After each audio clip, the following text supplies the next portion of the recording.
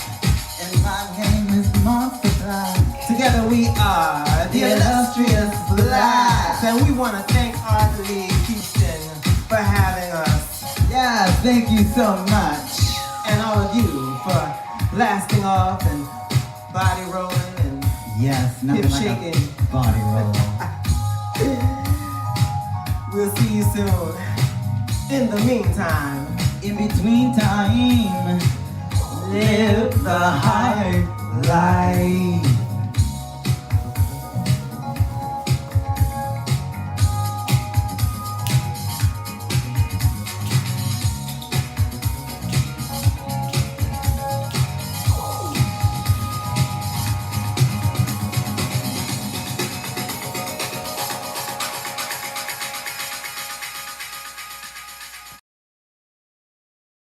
That was incredible, man. The Illustrious Blacks, right? This is like we just give them a round of applause. That was crazy. Yep. Hey. So look, you still have like 14 minutes to bid, 12 minutes? I don't know. You have like 12 minutes left to bid. So get in there and bid if you can. And this might be your last time to ever be able to purchase some artwork. So make the most of it, because who knows what happens in like 17 days. So I want to thank, Art League, of course, for a beautiful gala. Thank Jeannie Ash and Epi, Chad and Sarah Beth and Aaron and everybody at Art League. If I'm missing any staff people, I'm sorry. Alberto, new intern Joy. Who else do I want to thank? I want to thank, of course, Maurice Duhan Jr. for helping out in that intro, and everybody else that showed up for the intro. Who else showed up? Sydney, Garrett, and Amani Stevens, and Quentin Pace were also in that intro. And thanks, to all of the artists that put in artwork in the silent auction. Art League greatly appreciate it. I think after tonight, Art League is going to be pretty well off. So they're going to be able to, fund some projects and some more art stuff in the future. So yeah, what else is going on? Why everybody bids? What else we want to talk about? Oh, Zoom rooms. Yeah, if anybody's in the Zoom rooms, yeah, shout out to all the Zoom rooms, the collector's room, the creator's room, the kids room. Although it should be no kids in the kids room right now. I would hope that. And also, yes, shout out to the co-chairs, and of course to all of the Knights honorees, Mary Bernardino Arocha, Patrons of the Year, Celia Alvarez Muñoz, Lifetime Achievement Award winner, and Rick Lowe, the Artist of the Year. Big ups to all of those guys. I had a nice little shout out to Rick and the homies. Right here. I don't know, you can't see Smith at the bottom, but yeah, shout out George Smith also. Yeah, guys. What else? What else is there? What we got going on? Man, hey, if you haven't voted, go vote. That's very important. That has nothing to do really necessarily with tonight, but in the all bigger scheme of things, very important. So yeah, get to bidding. Oh, yes, and of course, the exhibitions, Rick Lowe's Texas Artist of the Year exhibition will be up until April. Is that right, April? And so will Celia Muñoz's exhibition be up to April. They also have books on sale. They're going for easy $50. So, look, if you didn't get any artwork tonight, you can cop one of those $50 books. All right, no excuse. Yeah, they're easy, and they're both pretty nice books. So, yeah. And also shout out to the sponsors. Who?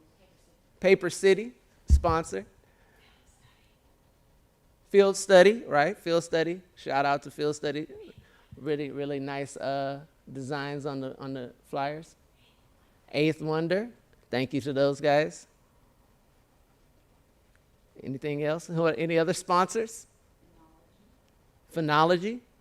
Yes, thank you. Yeah. Thank you to Venology. Oh, look, it's up in the corner. Venology. Wow, look at that. Technology, guys, technology. Yeah, look, Eighth Wonder. Now Eighth Wonder's over there. I'm getting my sides confused because it's like reverse. It's reverse for me. But yeah, man, thank you guys for tuning in this long. Everybody that hung out, made it through this whole thing. Yeah, shout out to Vodka, Ichion Vodka. I didn't get any of that tonight. I didn't get any vodka tonight. Yeah, I didn't get any vodka tonight. Thank you to Mel, Chin, and Helen. I was told earlier I called them Melon, but I was told that a better name for them was Hell Mel. That was a name I was told was a better name from Jack Masson. Jack Masson said that, so he's to blame for that. What else, guys? Shout out to Floyd Newsom. His name also appears on this shirt. It's yeah. So I covered 2 of those guys on this shirt alone. What else, guys? What else? Shout out to the Artist Advisory Board, I guess. I don't know what you guys did, but you submitted artwork. But you guys are all cool. I mean, I'm the chair, so like.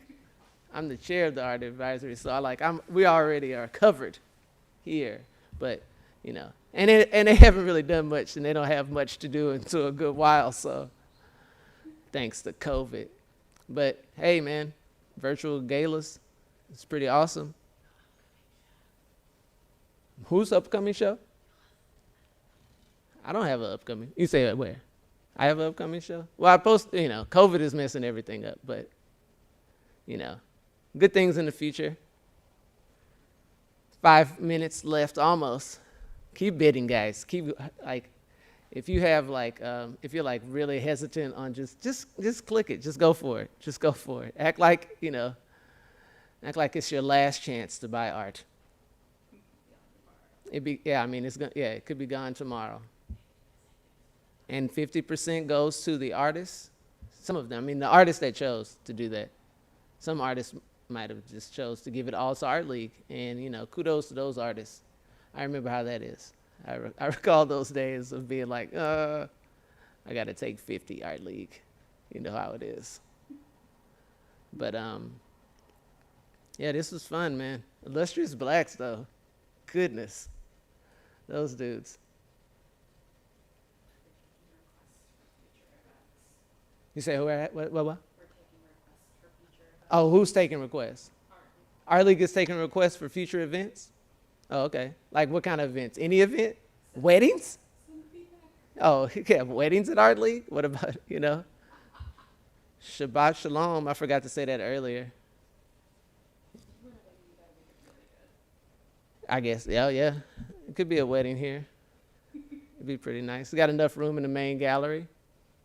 And then have the reception in the front gallery. Look, I got it all planned out.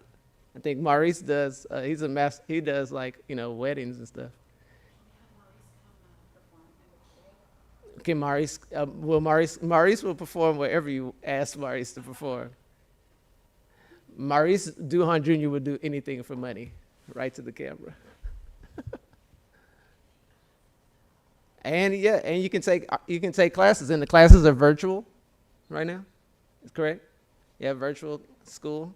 Our league. I taught a graphic design class some years ago to six folks.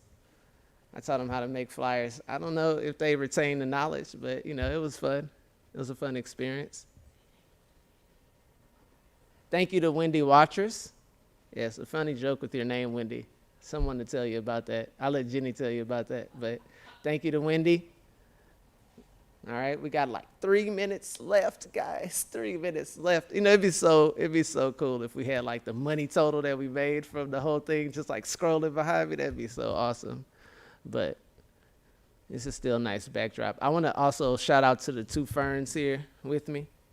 They've been suffering because they've been in this room without sunlight since we started this, and we're gonna need to get those boys outside as soon as this is over, if we have any intention on keeping them. So 2 minutes and 50 seconds and counting. Keep bidding.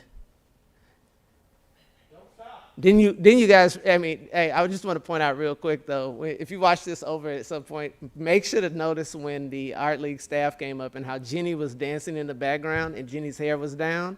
But then when it came back to Jenny in the next part, Jenny's hair was up and Jenny did that fast.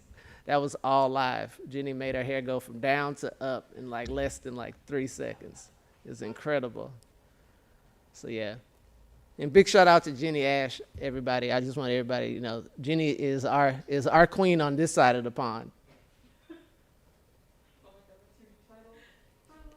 So, and yeah, and we found out tonight that Epi is known as what's Epi's new waitress? Is that your, a wizardress? Wizardress, yeah. So cool. So yeah, man. Keep bidding. Minute 46 left. Keep bidding. Thank you to everybody. Shout out once again to all of the artists that took part in the auction and everybody that sent in those thank yous. Those were all really cool. We left out some notable Houstonians from bidding, but you know, that's on you. I have an article coming tomorrow on Glass Tire about the top 5 people that were left out of the gala tonight. So. Look on by accident, of course, but look forward to that. Look forward to that. It should be at the top of the fold. Oh yeah, any work that's left goes to my house. So all those artists that put in your work, if you looking for your work, if it didn't sell, just swing on by. It'll be at the house. All right, we got less than a minute, guys. Less than a minute to bid. It's all coming down. I thought that was like a drum roll, but that was the air conditioner. Oh, nice. All right, 40 seconds. This has been fun, guys. This has been fun. This is my first time hosting the gala, and this is my first time virtually hosting the gala. So I checked out 2 of my bucket lists in one time. So, yeah. Some good things can happen in COVID. It was also my first time wheeling the podium down Montrose. Yes, that was also a first. It was also, no, I've been in Hotel Zaza before, but I hadn't been in Hotel Zaza alone before. 10 seconds. 9, 8, 7, 6. 5, 4, 3, 2, 1. It's over. It's a Happy New Year. I need a teleprompter for at home with my wife. Oh, this would be great. This would be great to just be like, yes, I'm sorry. I did forget to take out the trash. Oh, that's a good point. Sorry, go ahead and roll it back. Say, it'd be like this far outweighs any sort of other accomplishment Rick Lowe has ever gotten in his life.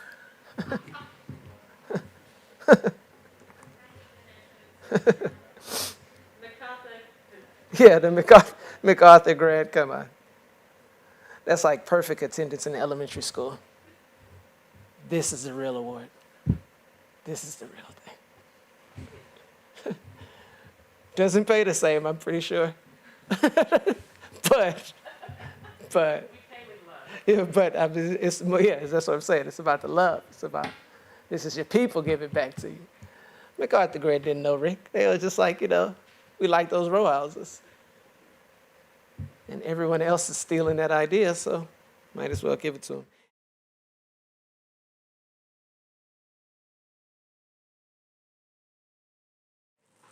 Like, I'm not allowed to like lift my elbows above my shoulders when dancing. I feel like that's like not allowed. No. Oh, who wants a cocktail? Let's get a cocktail lesson.